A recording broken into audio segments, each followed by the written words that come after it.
Риясыз әңгіме бүкпесі шындық. Елім деген әр азаматтың елдік мүдде жолында көтерген мәселесі сіз бен біз үшін де маңызды. Себебі әділетті Қазақстанды құру жолында туындаған әр проблема індет, онымен күресу сіз бен біз үшін міндет. Қайырлы кеш көзқарақты көрермен, облыстың бас арнасында тікелей эфирде әділетті Қазақстан бағдарламасы тізгінде әдеттегідей Амангелді Атабайлы. Қымбатты телекөрермен, бүгін біз жалпыға бірдей декларация тапсырудың 3-ші кезеңі туралы сөз қозғамақпыз. Естеріңізге сала кетейік, жалпыға бірдей декларациялау 2021 жылдың 1-ші қаңтарынан басталған болатын. Сәйкесінше сол жылы 1-ші қаңтар мен 15-ші қыркүйек аралығында 1-ші кезеңі өтті. Ал аталмыш декларация тапсырудың 2-ші кезеңі 2023 жылдың 1-ші қаңтары мен 15-ші қыркүйек аралығында жүргізілген еді. Ал биыл жалпыға бірдей декларациялаудың 3-ші кезеңі жүргізілуде. Естеріңізге сала кетейік, ол да өткен жылдармен бірдей 1-ші қаңтар мен 15-ші қыркүйек аралығында жүргізіліп жатыр. Аталмыш декларацияны тапсырудың негізгі мақсаты қандай және декларацияны тапсырмаған тұлғалар қандай жауапкершілікке тартылмақ, декларацияда қандай құжаттар көрсетілуі керек? Бұл туралы бүгінгі спикерлеріміз толықтырып айтып бермек. Ендеше қонақтарымызбен таныстыра өтейін.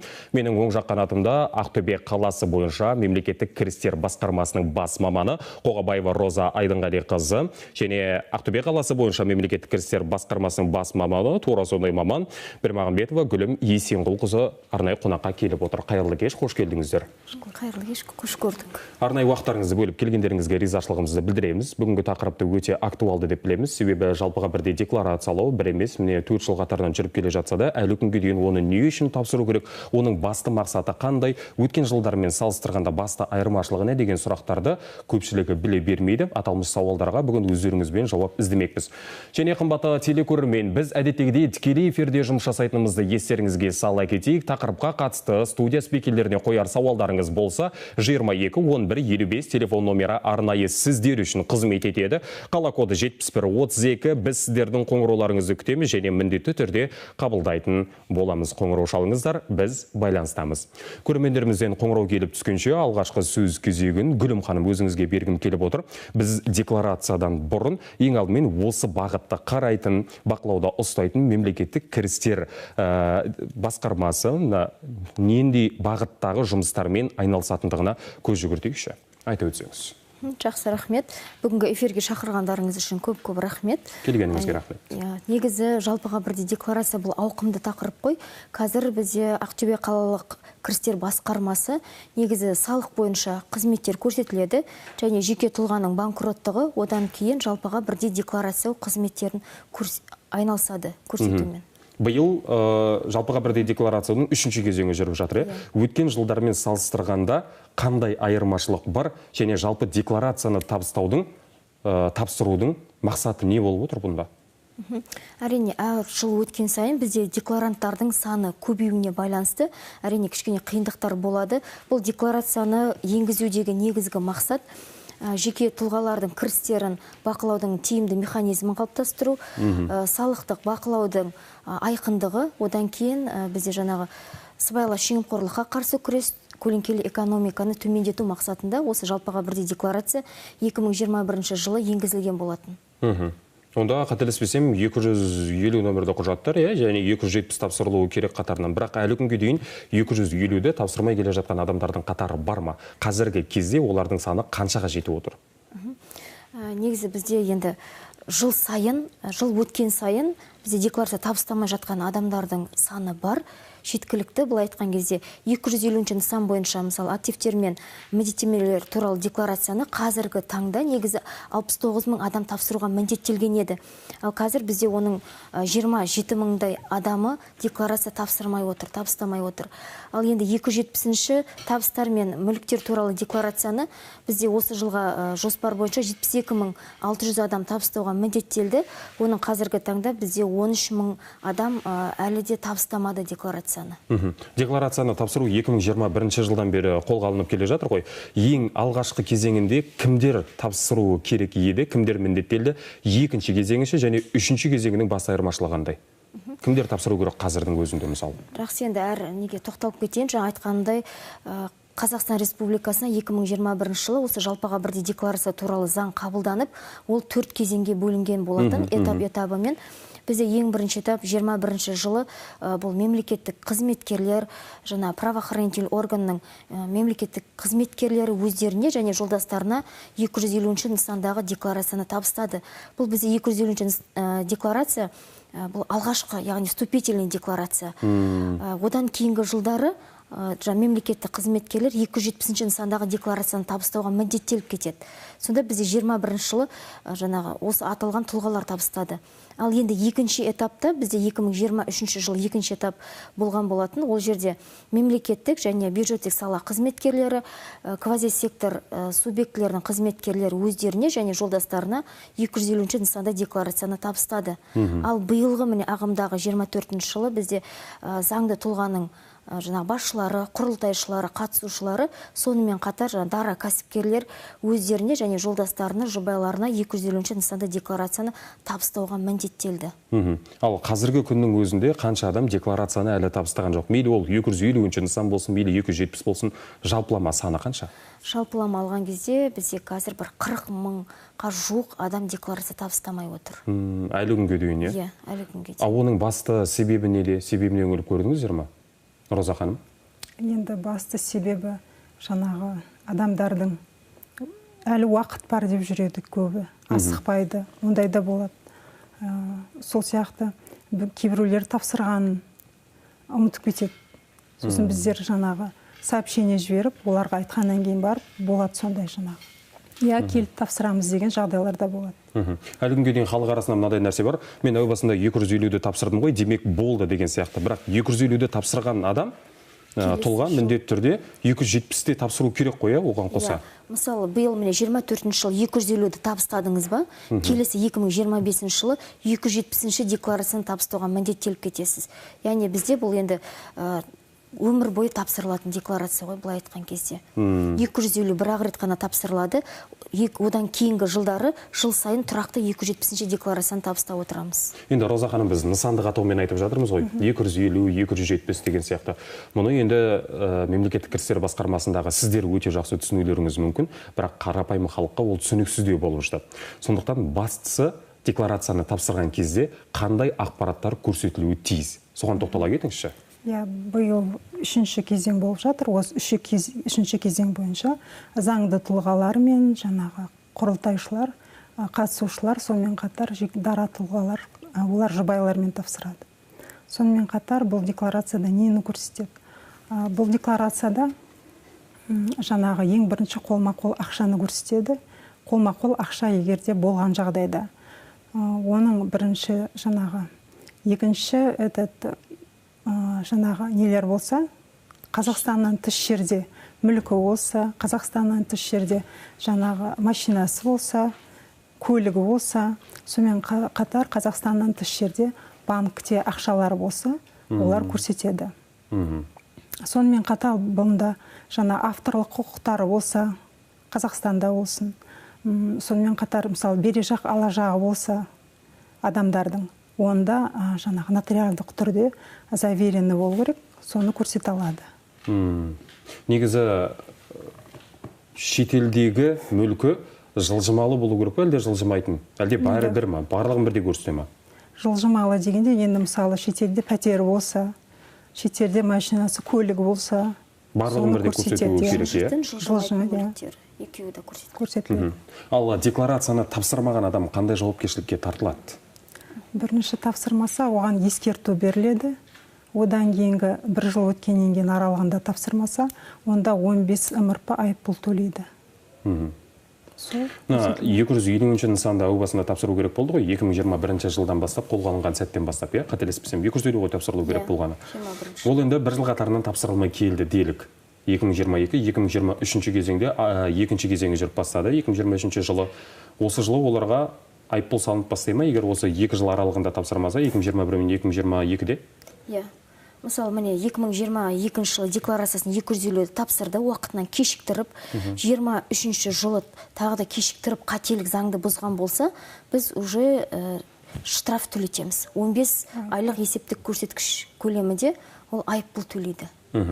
Декларацияны сіздерге тапсыру керек, міндетті. міндетті заңмен міндеттеліп қойған. Иә, әрбір тұлға оған міндетті. Бірақ декларацияны тапсырып болғаннан кейін өз атына үй, не болмаса көлік алатын болса, оны жаңартып қайтадан тапсыру керек бола ма? Әлде оны келесі жылға қарай қалдыра ала ма? Мысалы, осы жылы сатып алса, 24 жылы, олар 25-те декларация 270 тапсырады 24 жылға. Сол кезде олар жаңағы сатып алдым деп мүлікті көрсетеді. Жылма-жыл тапсырады өткен декларацияны. Жоқ, мысалы қараңызшы. Бір жыл алдын тапсырамыз ғой. Мысалы, біз міне биыл 2024 жылы 23-ке деп декларация табыстаймыз. 23-тің декларациясын табыстап жатырмыз. Иә. Ал енді міне 24 жылы мүлік сатып алдыңыз ба, оны сіз ертең 2025 жылы декларация 270 табыстаған кезде сол декларацияңызда көрсетесіз. Сұрақты толықтырып қойыншы, мәселе мынада ғой. 1 қаңтар мен 15 қыркүйек аралығында жүріп жатыр. Бұл белгілі бір уақыт аралығында жүргізіледі, декларацияны тапсыру, сіздердің қабылдап алуларыңыз. Бірақ айталық, осы қаңтар мен қыркүйек айларының аралығында сіздерге декларацияны тапсырады. Бірақ дәл содан кейін, артынша 1-2 күн өткеннен кейін деп айтайыншы, көлік не болмаса үй алады. Бірақ декларацияны тапсырудың әлі уақыты біткен жоқ. Жаңалап қайтадан тапсыру керек бола ма? Әлде қажет етілмей ме? Сіз түсінген жоқсыз. Ол деген өткен периодқа тапсырылады декларация. Сіз жаңағы ол периодта, мысалы, 23 жылға міне 24 жыл тапсырып жатырық. 23 жылдың есебі деген сияқты, иә? 23-ке тапсырылып жатыр. Әлі бізде міне 5 күн бар. Сол 5 күн ішінде олар тапсырып болу керек. Түсіндіңіз ғой? Иә. Олардың барлығы енді шетелдік банктердегі шоттағы қаражат, не болмаса шетелдегі мүлік, бұлардың барлығы бақылауда тұруы керек пе сонда мемлекеттің меншігінде? Иә, декларацияда барлығын көрсетілуге міндеттеледі. Өйткені бұның артында тексеру болады. Сондықтан қазіргі мына 250-ші декларацияңыз сіз қалай тапсырасыз, алдағы 270-ші декларацияңызда соған байланысты болады. Сондықтан біздер айтамыз да, қолыңызда не бар? Ол сізде жаңа 3,5 миллион теңге тұратын құнды затыңыз бар ма? Немесе жаңа құнды жаңа болады кейбір адамдарда жаңа аттары, аты болады, малдары болады деген тәрізді шаруашылығы. Алтындары болуы мүмкін. Солардың барлығын қазір сіз декларацияда көрсетіп тастасаңыз, келесі 270-ші декларацияда сіз мүлік сатып алатын болсаңыз, сол кезде сізде не болады да, көрсете аласыз, сіз ол қандай ақшамен алғаныңызды дәлелдей аласыз да. Мысалы, менде алтыным болды, 250-ге мен көрсеттім, сол алтынымды саттымды, мен мысалы машина алдым деген тәрізді ғой. Сондықтан сіздің 250-ші декларацияңыз қалай толтырылады, алдағы декларацияларыңыз дәл соған байланысты болады уже. Бір-бірімен тығыз байланысты. Жаңағы қолма-қол ақшаны да 34 миллион 500-ге дейін көрсетуге болады. Ол да солай, егер де сіз келесі жылы бірдеңе сатып алған жағдайда, осы мен жаңағы қолма-қол ақшамды көрсеттім, мен сол ақшаға сатып алдым деп көрсетуге несі бар. Бұл демек көлеңкелі бизнестің алдын алу мақсатында, ең алдымен одан кейін сыбайлас жемқорлықтың алдын алу мақсатында. Кімнің шотында қандай қаражат бар, барлығын дәл қазір декларацияны тапсыру негізінде көрсете алатын болса, алдағы уақытта ойда жоқта бір жағдайлар болып қалып жатса, оны ақтап ала алады. Менің шотындағы декларацияға тапсырған кезде көрсеткен суммам міне дәл сол сумма менің дәл қазір қолымда тұр, не болмаса деген сияқты осылай көрсетіледі, мүлкім деген сияқты. Ал егер олардың ешқайсысын көрсетпейтін болса, не болмаса кейбіреулерін тығып қалатын болса, ол тексеріледі. Тексерілген кезде ол деген жаңағыдай информация алады ғой біздер жоғардағылар. Жаңағы заграниц Қазақстаннан тыс жерде мүлкі болса, ол біздің жаңағы неде общий базада болады, например, общий информация алады ғой Қазақстан бойынша кімде не бар екен. Сол кезде екеуін теңестірген кезде шығу керек ол. Оны көрсетпеген жағдай жаңағыдай айыппұл штрафқа ілігеді. Мынадай сұрақ болсыншы, бір ситуациялық деп айтайын. Мысалы, менің көлігім бар, үйім бар, жұмыстан түсетін айлығым бар. Олардың барлығын мен көрсетемін да, бірақ қолма-қол өзімнің жинап жүрген қаражатымды көрсетпей-ақ қоюыма бола ма? Әлде көрсету керек па? Мысалы, менің үйімде міне 5 миллион теңгем бар, өзімнің жинап жүрген қаражатым деген сияқты. 250-ші жаңағы нысанда айтылғанда, сонда қолма-қол ақшаны көрсету керек, жинап жүрген ақшаңызды. Көрсеткен жөн.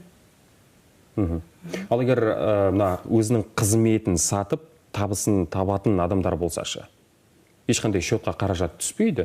Мысалы, қарапайым тамадаларды айтуға болады, әншілерді айтуға болады. Бұлар да өз кезегінде енді олардың қызметі ғой, кәсібі деген сияқты. Бірақ оларға қаражат қолма-қол берілетін болса, онда көрсету керек болады, демек. Маған ай сайын келіп тұратын қаражат мынадай. Бірақ оны дөп басып айта алмайды ғой. Бір айда тапсырыс болуы мүмкін, бір айда болмауы мүмкін сол үшін ғой декларацияның мақсаты да, чтобы мына жерде жаңағы жеке тұлғаның кірістерін бақылау мақсатында, иә. Бақылаудың тиімді механизмі енгізу және салықтан жалтарып жүрген адамдар бар. Мысалы, жаңағыдай айтқан сияқты тамады болып жұмыс істейді ма, ол енді табыс тауып жатыр ғой. Содан налог төлену керек, ИП ашылу керек деген тәрізді. Осындай мақсаттарды барлығын жабу үшін негізі осы жалпаға бірдей декларация енгізілген болатын. Енді қараңыз, сіз қазір үйіңізде ақшаңыз бар, оны көрсетуге ұмытып кеткен жағдайлар болады да кейде. Бірақ сіз ол ақшаны 3 жылдың ішінде дополнительный декларация тапсыру арқылы көрсете аласыз. Мүмкін мүлігіңізді ұмытып кеткен боларсыз, кейде болады. Толықтыру бола ма сонда алдыңға тапсырған декларацияға? Иә, болады. 3 жылдың ішінде сіз тағы да дополнительный декларация тапсыра аласыз. Тек бұл жағдайда енді айтып кетейін, бізде қандай жағдайда дополнительный декларация тапсырылмайды. Бізде мына 250 декларацияның ішінде дебитор және кредиторлық қарыздар деген бар. Бұл яғни жеке тұлға сізге қарыз, немесе сіз бір жеке тұлғаға қарызсыз. Осы қарыздарды сіз 250 декларацияда көрсетпей қалған жағдайда, сіз оны алдағы уақытта көрсете алмайсыз. Қосымша тапсыра алмайсыз уже. Сондықтан да 250 декларацияға сіз 15 қыркүйекке дейін сіздің уақытыңыз бар.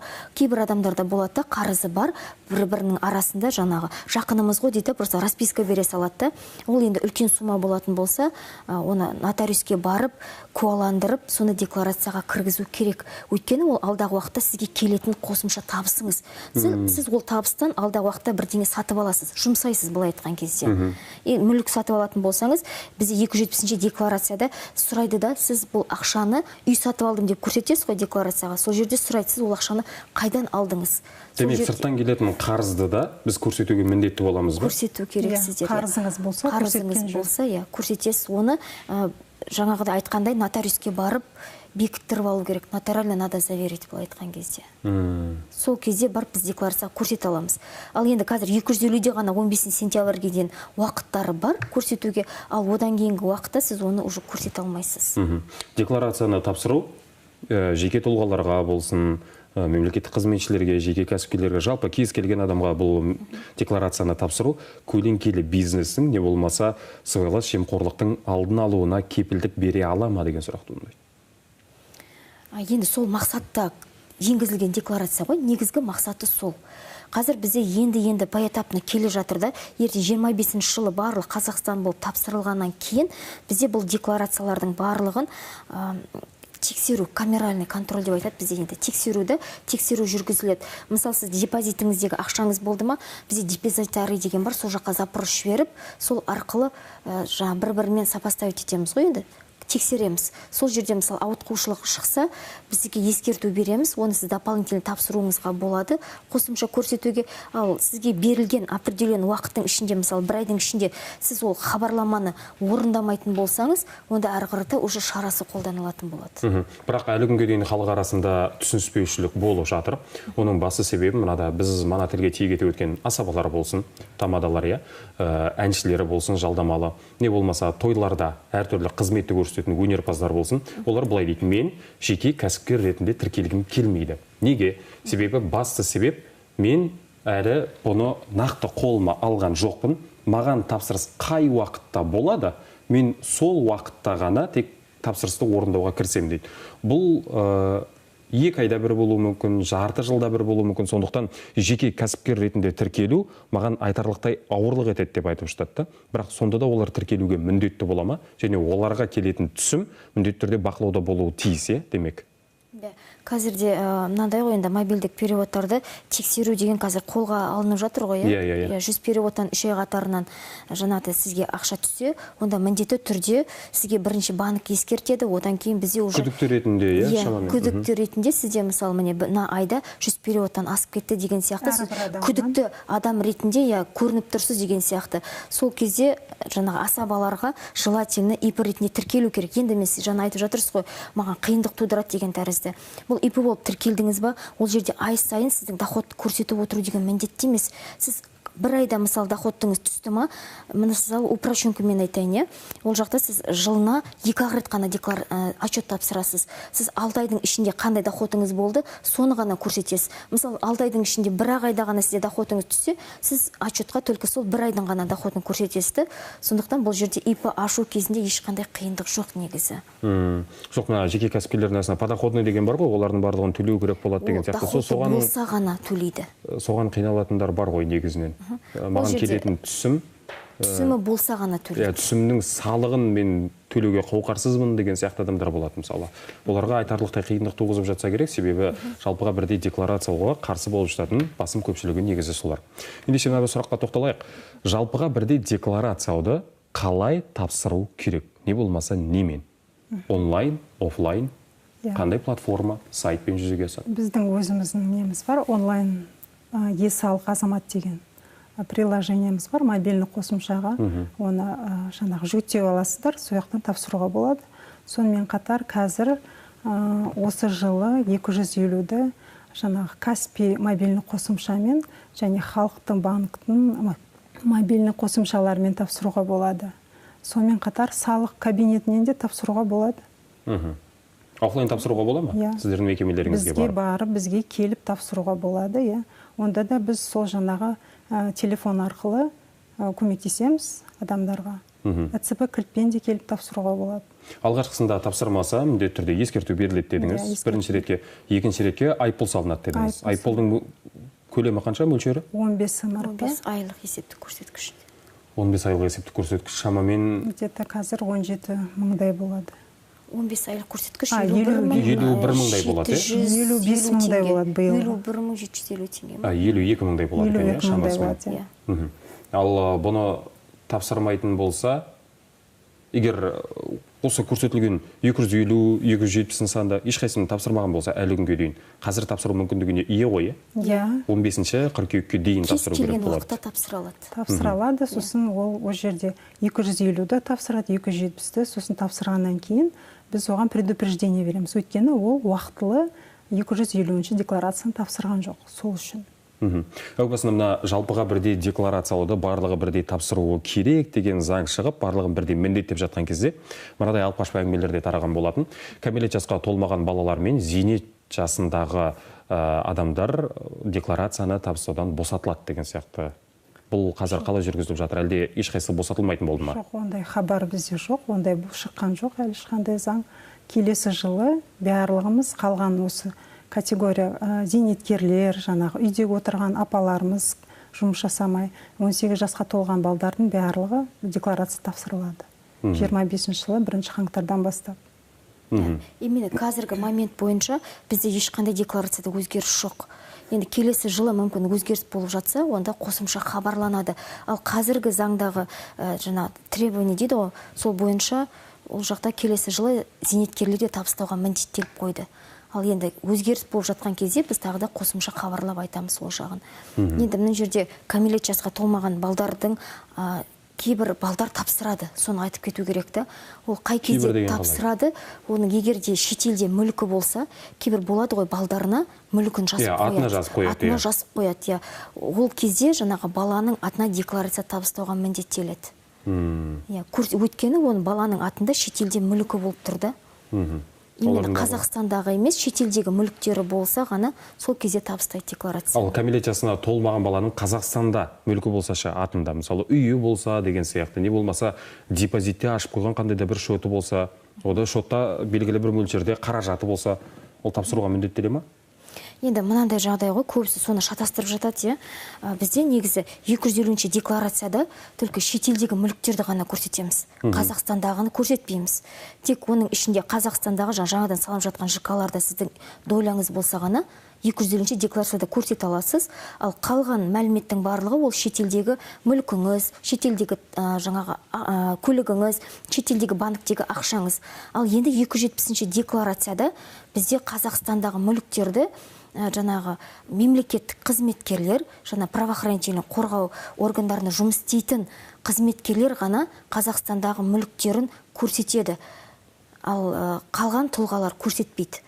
Мысалы, квазисекторлар, ИП-лар, жаңағы мына бюджет саласындағы қызметкерлер 270-ші декларацияда Қазақстандағы мүліктерін көрсетпейді. Көрсетуге міндеттелмейді. Онда бұл көлеңкелі бизнестің не болмаса сыбайлас жемқорлықтың алдын алуға ешқандай кепілдікті бермейтін сияқты ғой? Бұл шетелдегі мүліктерді тексеру ғой. Қазақстандағыны бізде уже базада бар. Біз оны көре аламыз өзімізді. Ондай мәліметтерді көреміз. Кәмелет жасына толмаған балалардың атында не бар екенін көре аласыздар ма? Бізде енді қазір именно біздер көре алмаймыз да, бірақ жоғары тұрған комитеттен мәліметтер бар. Алуға болады демек, оларда? Иә, запрос. Қажет жағдайда сұрап алуға болады. Себебі менің түсінбей отырғаным, енді кәмелет жасына толмаған баланың атында үйі не болмаса машинасы болса шетелде ол көрсетіледі, ал біздің елімізде болса ол көрсетілмейді дегенді түсінбей жатқаным ғой. Мысалы, мен өзім әке болып тұрып, бір жерден алған қаражатыма баламның атына үй алып бере салсам да, демек сіздер бақылауда ұстамайсыздар ма деген сұрақ туындайды. Соны сұрағым келеді. Жоқ, енді Қазақстан бойынша бәрі көрінеді. Өйткені бәрі бізде жаңағы керек па, запросты береді, банкадан счеты бар ма, осындай адамға деп запрос алып көрсете алады оны. Ал неден тыс жердегі мүлік ол бізде қазір көрінбейді. Оны тек қана жаңағы сұраныс арқылы келіп түскен мәлімет бойынша тексере алады. Оны түсіндім. Енді биылғы жылы декларацияны кім табыстау керек? Осы сұраққа тоқталайық. Енді осы жылы 1 қаңтардан бастап 15 қыркүйекке дейін жаңа заңды тұлғалардың басшылары, құрылтайшылары, қатысушылары және олардың жұбайлары, сонымен қатар жеке кәсіпкерлер және олардың жұбайлары 250 нысандағы декларацияны табыстауға міндеттеледі. Одан бөлек бірінші этап, екінші этапта 250 декларация табыстаған тұлғалар 270 нысандағы декларацияны, яғни табыстар мен мүліктер туралы декларацияны табыстауға міндеттеледі. Бұл енді ақтық кезеңі, 4-ші кезең 2025 жылы жүргізіледі деп жоспарланып отыр. Ол да жыл сайынғы әдеті бойынша 1 қаңтар мен 15 қыркүйек аралығында жүреді. Бірақ одан кейін 2026-2027 жылдары амандығын беріп жатса, ол кездерде де тапсыру керек бола ма? Жыл сайын барлығын бірдей тапсырып отырады? Жыл сайын 270 нысандағы декларацияны табыстап отыратын боламыз. Заң жүзінде өзгеріс болмаса, солай жыл сайын 270 жаңағы нысанды тапсырып жүре береміз. Қазіргі мәлімет. Кәмелет жасына толмаған балалар мен зейнеткерлерге қатысты сұрақ болды ғой. Бұл 2025 жылы қолға алынады. Олар 2025 жылы тапсырады. Қазір олар тапсыруға міндеттелмейді демек. Міндеттелмейді. Қымбатты телекөрермен, біз әдеттегідей тікелей эфирде жұмыс жасап жатқанымызды естеріңізге сала кетейік. Эфирде Әділетті Қазақстан бағдарламасы, эфиріміздің бүгінгі тақырыбы жалпыға бірде декларациялаудың 3-ші кезеңі жайында болып отыр. Тақырыптың өрігінде студия спикерлеріне қояр сауалдарыңыз болса, 22-11-55 телефон номері сіздер үшін қызмет етуде. Қала коды 7132 бағдарламамыздың бел ортасына да келдік. Біз сіздердің қоңырауларыңызды күтеміз және міндетті түрде қабылдайтын боламыз. Сұрақтарыңыз болса, хабарласыңыздар, спикерлерімізден сұраңыздар, ал сіздерге жауап беруге спикерлеріміз дайын. Қазіргі күні декларацияға байланысты қандай бір өзекті проблемалар туындап отыр. Енді әлі күнге дейін декларацияны 250-270-ті қоса есептегенде 40 мыңға жуық адам әлі тапсырмаған дедіңіздер. Бұл жерде басты проблема оның агитациясында болып отырған сияқты. Не болмаса, халықтың декларацияны тапсырудағы бір қандай да бір түсініспеушіліктердің болуында сияқты. Осы бір агитацияны қайткенде жақсартуға болады, және 40 мың адамнан декларацияны алудың жағдайы бойынша қандай жұмыстар жүргізілмек? Енді бұл жерде көбінде декларацияны қазіргі осы жылғы декларацияны табыстамай жатқан жеке кәсіпкерлер өздерінің атында ИП тіркелгенін білмейтін адамдар да бар. Соның есебінен де бізде қазір декларация тапсыру жағы кішкене қиындап жатыр. Одан кейін бір жыл тапсырдым, мен уже зейнетке шығып кеттім, жұмыстан шығып кеттім деп, сондай қате пікір болады да, мен уже декларация табыстамаймын деген. Ол тоже бізге кедергі болып жатыр, декларация табыстауға. Немесе декретте отырады, мысалы, 3 жылдап, 6 жылдап, мысалы, сол кезде ол адам ұмытып кетеді, оны тапсыру керек екен. Ондай да жағдайлар болып жатыр. Осының есебінен бізде декларанттардың саны көбейіп тұр. Енді бізде қазір осылай радиолар арқылы, жеке соцсеттер дейді ғой, әлеуметтік желілер арқылы да семинарлар өткізіледі. Жаңа сауда үйлеріне барып ашық есік күндерін өткіземіз. Жаңа Атамекен палатасымен бірге кәсіпкерлерді біріктіре отырып дөңгелек столдар өткіземіз. Бізде апта сайын міндетті түрде шара өтіп тұрады. Және бізде Instagram парақшаларымыз бар. Әр жаңағы сәрсенбі күні сайын жаңағы ашық есік күні өтеді бізде. Сол жерге келіп та декларация табыстай аласыздар. Яғни сұрақтарыңызға жауап алып, жаңағы тағы да Zoom өткізеді. Келіп та өтсеңіздер болады. Zoom-ға қатысып сұрақтарыңызға жауап алсаңыздар да болады. Хабарласыңыз деп айтып жайып болған жоқпыз. Бізге хабарласқан көрерменіміз бар екен. Байланыс ажырап кетпей тұрып, қоңырау қабылдайық. Сәлеметсіз бе? Кеш жарық байланыстасыз, қымбатты көрермен. Саламатсыз ба? Мен тыңдап отыратын сіздердің мына беріп жатқан нелеріңіз. Енді 2025 жылдан бастап зейнеткерлер декларация тапсырады деп жатыр, иә? Бұл зейнеткерлер қай жыл үшін тапсырады? 2024 үшін тапсыра ма? Әлде 2025 үшін 26 жыл тапсыра ма екен? Қалай екен? Жақсы, сауалыңыз өте орынды. Ендеше біздің спикерлеріміз жауап берсін. Сәлеметсіз бе? Енді сіздің сұрағыңызға жауап беріп кетейін. Келесі жылдан бастап бізде зейнеткерлер 250 нысандағы декларацияны тапсырады. Бұл жерде 31 желтоқсан 2024 жылғы мәлімет бойынша декларация табысталады. 31 желтоқсаннан бастап бе демек? Жоқ, 1 қаңтардан 31 желтоқсан 2024 жылғы мәлімет бойынша 25 жылы декларация табысталады. Яғни 2024-ке табыстайды декларацияны зейнеткерлер келесі жылы. Келесі жыл тапсырады, одан кейін 2026-да тағы тапсырады, 2027-де тағы тапсырасы, жыл сайын осылардың барлығын қайтадан тапсырып отыру міндеттеледі, қымбатты көрермен. Хабарласқаныңызға рахмет, сауалыңызға жауап алдыңыз деген ойдамыз. Қымбатты көрермен, сіздердің де қоңырауларыңыз болса, хабарласыңыз, біз сіздердің қоңырауларыңызды міндетті түрде күтетін боламыз. Көрермендерімізден қоңырау әлі де келіп түседі деген ойдамыз. Егер қоңырау түспей жатса, демек барлығын түсінікті түрде айтып жатсыздар деген түсінікте боламыз біз. Енді қазіргі кезде декларациялаудың 3-ші кезеңі бойынша агитацияны айтып жатырмыз ғой. 2025 жылы 4-ші кезеңі жүреді. Одан кейін бұлардың барлығы қандай бақылауға алынады? Жаңа камералды деп айтып өттіңіз ғой, қателеспесем. Тексеріледі. Тексеріліп отырады демек. Оларға түсетін түсім барлығы тексеріліп отыра ма демек? Тексерілген. Кімнен қандай қаражат түсті деген сияқты. Олардың есебін беруге міндеттеле ма, мысалы, шотқа түсетін қаражатқа болсын? Жоқ, шотқа түсетін қаражаттарыңызды ол тексерілмейді. Сіздің жаңағыда көбісі ойлап жатады ғой, мен ақшаны көрсетсем 34 миллион 500 теңгені одан налог төлеймін деген қате пікірлер болады. Сол жағдайда да көрсетпей қояды ақшаларын. Ол жақта бір енді бұл декларация қазір налогқа төленбейді. Сосын егер өз араларыңызда жаңа ақшалар болса, бір-біріңізге перевод жасап жатқан, ол декларацияда көрсетілмейді. Только декларацияда қандай доходтар көрсетіледі. Бұл жерде шетелдегі банкте 34 миллионнан асатын ақшаңыз болса көрсетесіз. Одан кейін бағалы құнды қағаз аспаса 34 миллионнан аспаса көрсетпейсіз. Шетелде 3 миллион 450 мың теңгеден асатын суммада болса ғана сіз декларацияда да көрсетесіз. Оған дейінгі сумма көрсетілмейді. Одан кейін екінші мына құнды қағаздар болады ғой. Солардың үстінен түсетін пайызы бұл декларацияда 270-те көрсетіледі. Сосын бізде қосымша жаңағы трудовой договор дейді ғой, сондайда істеп жатқан адамдардың қосымша доходтары көрсетіледі. Одан кейін мысалы сіз бір жылдың ішінде мүлікті сатып, соның үстінен пайда көрсеңіз, сол пайдасы тоже мына 270-ші декларацияда көрсетіледі. Осы табыстар ғана декларацияда көрсете аласыз. Ал сіздің жаңағы алып жатқан жалақыңыз, сіздің жаңағы банктегі кредиттеріңіз, олар декларацияда көрсетілмейді. Мына бір нәрсені аңғарып алайықшы. Егер шотқа 3 айдың көлемінде айына 100 аударымнан көп қаражат түсіп тұратын болса, ол күдікті ретінде тіркеледі деп айттыңыз, Ал бірақ былай дейік, шетелде бір адамның бір емес бірнеше үйі бар деп есептелік. 2-3 үйі бар. Ол күдікті ретінде тіркеле ме, әлде тіркелмей ме? Жоқ, тіркелмейді. Күдікті ретінде тіркелмейді, өйткені ол адамның өзінің мүлкі.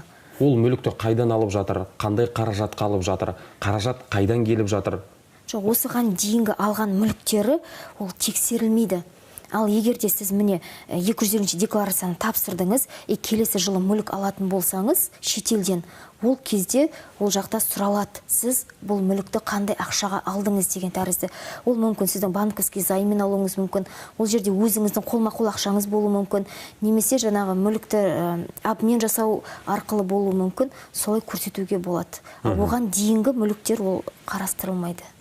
Біздің қымбатты телекөрермендерімізге ақпарат ретінде айта кетейік, қымбатты телекөрермен биылғы жылы мемлекеттік декларацияны тапсыру бойынша елімізде 3 миллион 900 мыңнан астам жеке тұлға тапсыруы керек екен. Олар енді заңды тұлғалардың басшылары мен құрылтайшылары, өзіңіз айта өткенде, және жеке кәсіпкерлер мен олардың зайыбы, жұптары деп айтайықшы. Ал биыл, мысалы, 2024 жылы осы жеке кәсіпкерлер жеке кәсіпкерлігін тоқтататын болса, оның декларациясын биыл тапсыру керек бола ма, 2025-те тапсыра ма? Және оны міндетті түрде көрсете ма? Жоқ, қараңыз, енді биылғы жылы мен жеке кәсіпкерлер тапсырады деп жатырмыз. Кәсіпкерлер 23 жылға деп декларация тапсырып жатыр. Егер де 31 желтоқсан 2023-ке дейін сіздің ИП-ңіз жабылып қалған болса, онда сіз декларация табыстамайсыз осы жылы. Сізге 2025 жылдан бастап міндеттеледі декларация табыстау. Ал егер де 1 қаңтар 2024-тен кейін жабылған ИП болса, онда осы жылы 250 нысандағы декларацияны табыстайды. Ал егер де биыл ашылған ИП болса, например, жеке дара тұлға, ол келесі жылы тапсыруға міндетті. 25 жылдан. 25 жыл. Бізде қазір кез келген қызмет түріне жеке кәсіпкер ретінде тіркел, не болмаса ИП аш деп міндеттеп жатыр. Сәйкесінше өздеріңіз білесіздер. Сондықтан ашылып жатқан ИП көп, сәйкесінше жабылып жатқанда ИП көп. Олардың барлығын демек көрсету керек болады. Міне, осынша уақыт аралығында менің ИП-ім болды, бірақ мен оны жауып тастадым. Одан түскен түсім мынадай болды деген сияқты. Және одан міндетті түрде қаражат түскен болса, ИП-сына, онда оның салығын төлеуге міндетті болады. Дұрыс қой, айтып отырған. Өзінің ИП-нің отчеты бойынша төлеу керек болады. Ал ол енді ИП-нің доходтары біз 250-270 декларацияда көрсетілмейді. Өйткені олар өздері 910 отчет тапсырылады. Сол бойынша жүреді. Сол бойынша ғана көрсетеді табыстарын. Телекөрермендеріміздің арасында сұрақ туындауы мүмкін осы декларацияға байланысты. Сондықтан жеке қоятын сұрақтары болса, қандай телефон номерге хабарласа алады, не болмаса мекен жайларыңыз. Біздер Маресева 97, кабинет 103-те келген адамдарды қабылдаймыз декларация жөнінде. Және бізде телефон 54-63-61 телефонына хабарласуға болады. Сол декларация бойынша сұраққа жауап береміз. Роза ханым, өзіңіз айтыңыз ғой, декларацияны тапсыратын кезде міндетті түрде қолма-қол қаражатта көрсетілуі керек деген сияқты. Осы қолма-қол қаражатты көрсетудің максималды, не болмаса минималды шегі деген бар ма? Максималды шегі жаңағы 34 миллион 500-ге дейін көрсете аласыз. Әрбір тұлға өз көрсете алады сол суманы. Енді минимальный деген ол өзі минимальный шегі жоқ, 34 миллион. Минимальды тек қана жаңағы максимальный суммасы 34 миллион 500 теңге. Егер одан асып кететін суммаңыз болса, онда қалған сумманы біз банкке салып қоюға ұсынамыз. Счетына салып қою керек. Банктік счетқа салып қойған дұрыс болады. Декларация бойынша сіздерге хабарласып, өзінің сұрағын қойып жатқан телекөрермендеріміздің қатары көп пе негізі? Өңір тұрғындарының деп айтайық. Қандай сауалмен жиі жолығады? Көбісі жаңағы біз декларацияны не үшін тапсырамыз деп сондай сұрақтар қойады. Мақсатын білмей жатады. Не үшін тапсырамыз? Менің ИП-ім жабылып қалды, жаңағы айтқандай. Мысалы 2024 жылы ИП-сі жабылып қалады, мен ИП-ім жоқ, қазір мен тапсырмаймын деп ойлайды. Бірақ біз декларацияны 23 жылға деп тапсырып жатырмыз да. Ал 23-те ол кісінің атында ИП болды. Сол үшін ол кісі табыстауға міндеттелді биылғы жылы. Сондай моменттерді түсінбей жатады. Сосын бізде көбісінде қателік жіберіп жатады. Не үшін? Жаңағы жылдан қате жібереді. Декларацияны бізде тұрғылықты жері бойынша тапсырады ғой. Қазір мысалы оның тұрғылықты прописка деп айтады, пропискасы Ақтөбеде болып, жұмысы Алматыда болатын болса, кей адамдар қателесіп Алматыға тапсырып жіберіп жатады декларациясын. Сондай қателіктер болады. Сосын бізде декларацияның ішінде мынандай строка бар да, недееспособный деген, яғни жаңағы қабілеттілігі, мүгедектігі бар адамдарға деген арналған бізде строка бар да, соны көбісі жолдастарына тапсырып тастайды. Бұл негізі дұрыс еместі. Әр адам өзіне тапсыруға міндеттеледі декларацияны. Мысалы, сіз өзіңізге табыстайсыз, жолдасыңызға өзіне табыстау керек болады. Ал егер де мобильдік қосымша әркім өзімен тапсырған жөнді, ал олар бір телефонмен тапсырады да сондай қателіктер жібереді. Бір телефонмен екі адамның атына тапсырып қояды, мысалы недееспособный деп, жолдасының иінін жасып қояды. Егер шындығында да мүгедектігі бар адам болса, телефоны да жоқ, я бір қолдан алмайды, эцпс ключі да жоқ, бізге келіп те тапсыра алмайды. Ондай жағдайда оның мысалы күйеуі тапсыра алады. Әйелінде мысалы мүгедектігі болса, оның күйеуі оның орнына декларация тапсыра алады. Жаңағы иінін көрсетіп, мүгедектігі деген строканы толтырып. Ал бізде қалай? Бізде жаңағы өзінің телефонымен кіріп, өзіне де тапсырады, и жолдасына да тапсырып тастайды. И сол жерде бізде кішкене қателіктер көп болып жатады. Декларацияны кім демек тапсырады, сол өзінің мейлінше ұялы телефон арқылы тапсыруы керек. Ал егер былай болсашы, тұрғылықты мекен-жайы Қазақстанда, бірақ тұрақты мекен-жайы шетелде. Шетелде жұмыс жасайтын, не болмаса оқу оқитын адамдар декларацияны тапсыруға міндеттеле ме? Енді осы тұста айта кетейік, бізде осы жақында енгізілген заңға сәйкес не резидент емес тұлғалар декларация табыстаудан босатылды. Кімдер? Резидент емес тұлғалар деген кімдер? Резидент емес тұлғалар бұл енді Қазақстанда 186 күннен аз болған адамдар, бұл бізде енді не резидент емес тұлғалар болып есептелінеді. Мынандай жағдайлар бар да, бізде мысалы ТО-ның басшылары бұл шетел азаматтары, ал олардың зайыптары мүлде Қазақстанда болмаған азаматтар. Оларда жаңағы эцп ключі жоқ, телефоны жоқ деген тәрізді, сонда олар не резидент болып саналады, и ол декларация табыстаудан босатылады. Жаңағы ЖСН-і да жоқ, олардан солай да болуы мүмкін. Бізде декларация ЖСН-мен тапсырылады ғой, ал не резидент тұлғаларда оларда ЖСН номер берілмейді. Сол кезде олар осы жылдан бастап негізі босатылды. Ал мигранттарша біздің елімізде оқып жатқан, жұмыс істеп жатқан? Мигранттар, егер Қазақстанда жаңа айтқанда 186 күннен артық болатын болса, олар тоже тапсыруға міндеттеледі. Бізде 270-ші декларацияда қазір мигранттардың табысы деген жаңағы строка қосылды да, сол жерде олар көрсетеді табыстарын. Демек, бізде тіркеуде тұрған үшін, және 186 күннен артық болған үшін. Артық Қазақстанда болса, ол уже жаңағы не дейді ғой, не деп айтады, ПМЖ дейді ғой, енді сонда не береді. Оның шетелдегі Қазақстанда тұруға деп рұқсат береді ол кісіге. Шетелдегі өзінің атындағы мүліктері көрсетіле ме демек? Көрсетіледі, ол кісі енді жаңағы шетел азаматы, мысалы бізде жақында ғана болды, Қырғызстан азаматы осы жаққа некеге тұрып, Қазақстанда уже 1 жылдан аса тұрып жатыр екенді, и ол кісіде шетелде Қырғызстанда үйі бар деген тәрізді, оны ол декларацияға көрсетті. Көрсетуге міндеттеледі. Декларацияны табыстауда туындайтын ең басты қиындық не? Әлде ешқандай қиындық жоқ па? Қазіргі таңда негізі барлық жағдай жасалып қойғанда, даже сіз телефоныңыз болмаса, бізге налоговыйға келіп, қағаз жүзінде тапсыра аласыз. Немесе Қазпочта арқылы жіберсеңіз де болады. Болмаса, қазір бізде екінші деңгейлі банктерде, мысалы Каспийді айтатын болсақ, госуслуги мемлекеттік қызметтің ішіне кірсеңіз, 250-ші нысанда декларация деп тұрады, соның ішіне кіріп, сұрақтарға я жоқ деп жауап беру арқылы, сіз үйде отырмақ декларацияңызды тапсыра аласыз. Декларация тапсыру айтарлықтай жеңіл болса, неліктен әлі күнге дейін 40 000 адам декларацияны тапсырмаған? Енді ол асықпай адамдар жүреді. Жаңағыдай ғой, срогын айтады. 15 сентябрь сон уақытым бар, сосын келіп тапсырам, үлгерем деп жүре береді. Ондай да бар. Жаңа айтып кеттік, үйде отырған, декретте отырған адамдар, жұмыстан шығып кеттім, мен бұрын сояқта жасадым, қазір ол мен ояқта жұмыс жасамайым деп, олай да жүретін адамдар бар. Пенсияға шығып кеттім, мен пенсионермін, маған декларация керек емес деп жүретіндер де бар. Ондайлар болып тұрады. Сол ғой менге сұрап жатқанымыз жеке кәсіпкерлерге қатысты, себебі биылғы жылы енді жеке кәсіпкерлер және олардың жұбайлары тапсыруы керек болады. Бірақ биыл менің жеке кәсібім жабылып қалды, сондықтан тапсыруға міндетті емеспін деп жүргендердің де қатары болуы мүмкін. Олар бірақ негізінен тапсыруға көрсетуге міндетті биылғы жылы. Себебі сіздің жеке кәсібіңіз ол 2023 жылда, 22-21-де, яки өткен жылдардың барлығында бірдей ашылып тұрған болуы мүмкін, оған келіп түсетін қаражат, мақсат, жеке кәсібіңіз барлығы бірдей көрсетілуі керек. Осыны қаперіңізде ұстаңыз.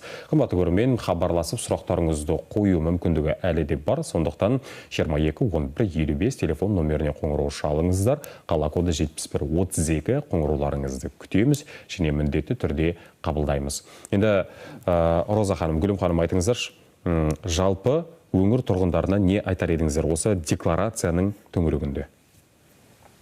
Енді қала тұрғындарына хабарлап кетейік. Бізде 1 қаңтар 2024 жылдан бастап активтер мен міндеттемелер туралы декларацияның 3-ші кезеңі басталған болатын. Мұның шеңберінде жаңа айтып кеткен заңды тұлғалардың басшылары, құрылтайшылары, қатысушылары мен жұбайлары, жеке кәсіпкерлер декларацияны табыстауға міндеттелді.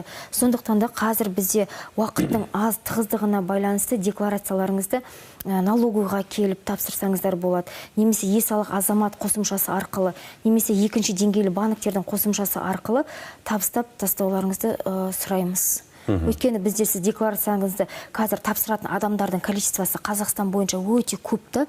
Системада бір уақытта соншама количество тапсырған кезде кішкене обработка ұзақтау болады. Сондықтан прям тақап күтпей мерзімін қазір тапсырып тастаған дұрыс болады. Бізде соңғы апта ғой осы.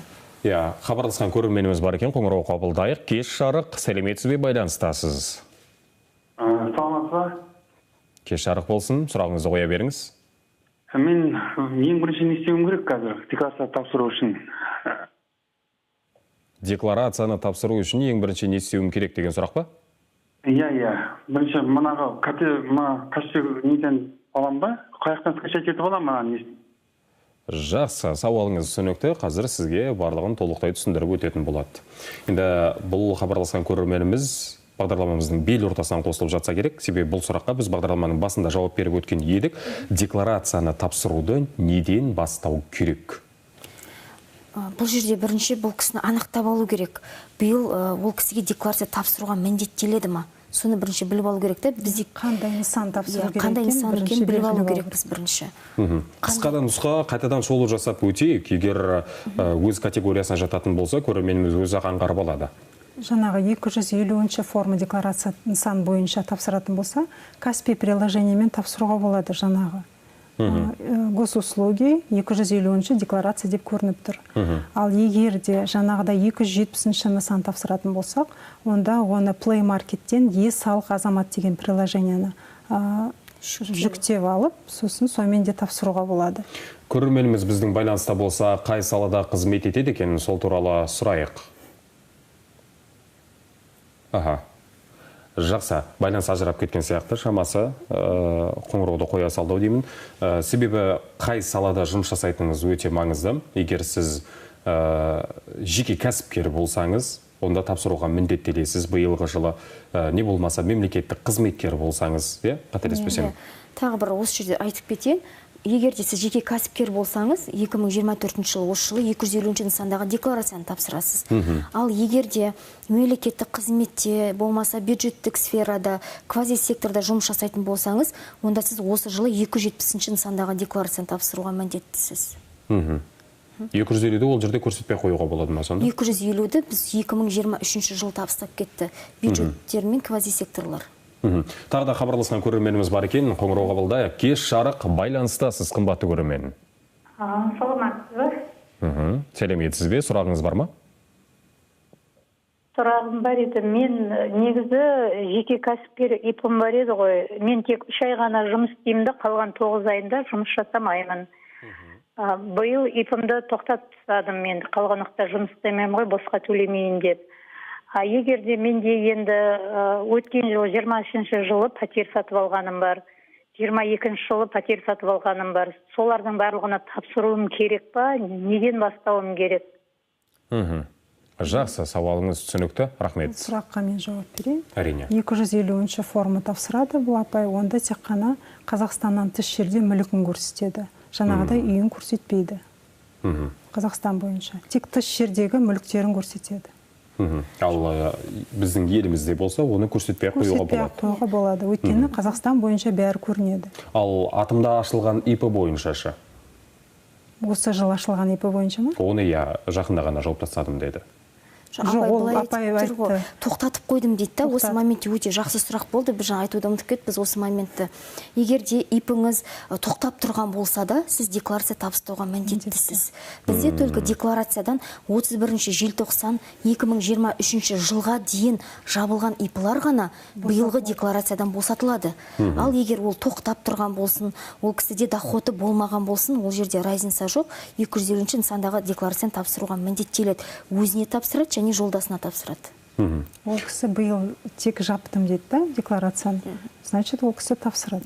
Жалпыға бірдей декларациялауға құжаттарды тапсырмағандарға алғашқысында ескерту дедіңіз, одан кейін шамамен жуықтап алғанда 52 мың теңге көлемінде айыппұл арқалайды дедіңіз. Егер оны 2 жыл қатарынан тапсырмаған болса, айыппұлдың көлемі өсе ме, өспей ме? Әлде жыл сайын тек салынып отыратын бір ғана айыппұл 52 мың теңге көлемінде бола ма? Жоқ, айыппұл өсіп тұрады. Ол 15 МРП-дан сосын жоғарғы 20 МРП деп сөйтіп айыппұл өсіп тұрады тапсырмаған жағдайда. Сондықтан уақытылы тапсырған жөн. Бағдарламамыздың аяқталуына санаулы минуттар қалды. Хабарласқан көрермендеріміздің сауалына жауап бердіңіздер деген үміттеміз. Толыққанды жауабын алды деген ойдамыз.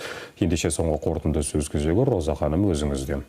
Тыңдап отырған телекөрермендерге, өңір тұрғындарына не айтасыз? Енді айтарым, енді 5 күн қалды. Осы 5 күн ішінде барлығымыз жұмыла жүрген жүк жеңіл дейді ғой. Ақтөбе қаласы бойынша жақсы көрсеткіштерге жету үшін халықты осы декларацияны тапсыруға шақырамын. Не болмаса қосымша сұрақтарыңыз болса, манағана айтып өткен Маресев көшесі 97 кабинет 100-3-ке келуге болады, немесе 54-63-61 телефонына хабарласуға болады. Қосымша сұрақтарыңыз болса, міндетті түрде хабарласып сұраңыздар, қымбатты телекөрермен. Гүлім ханым, Роза ханым, бағдарламамызға келіп сұхбат бергендеріңізге ризашылығымызды білдіреміз. Өте сүбелі сұхбат болды. Көрермендеріміздің де, біздің де сауалдарымызға жауап бердіңіздер. Рахмет. Сізге рахмет, шақырғаныңызға. Ал қымбатты телекөрермен, осымен бізге берілген уақыт аяқталды. Келесі эфирде жүздескенше аман сау болыңыздар. Әр шаңырақта Ақтөбе телеарнасы қосулы болсын.